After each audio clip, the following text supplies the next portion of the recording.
hapot. Ano nga ning hapot naan? Kay ba si Henry Maceda, ang lalaking hindi inuumaga. Bilang RDC chairman, si Mayor Herbie Aguascan Santo Domingo, bang ma-assume mo niya na regional director kan DOT? Ano pa sa imong mensahe sa iya? Yes, actually, I think last month, nagilingan kami sa Masbate. Imbitado kami duman, may appear duman si Governor ko.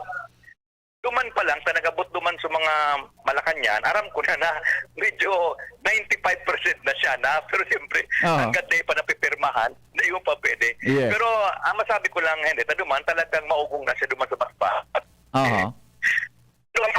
He's the right choice, Henry.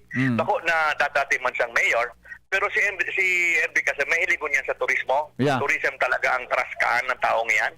Yun talaga, ang Santo Domingo baga, diyan ang midbidan, masisa din ka na. Festival, mga beaches. Kaya si Herbie, sabi ko nga sa iya, tinext ko kasi ang atap. Sabi ko, congrats, nangyari talaga, and of course, good luck.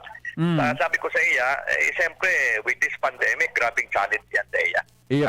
So, sabi ko naman sa iya, local governments, as RTC chair, I will support him. Sabi, pag nagpa-upload akong meeting, mag-attend na sa meeting sa RTC. No? Yeah. Ma-first meeting kami this October. So, yan na ang September. Yan ang first time yan ma-attend sa RTC.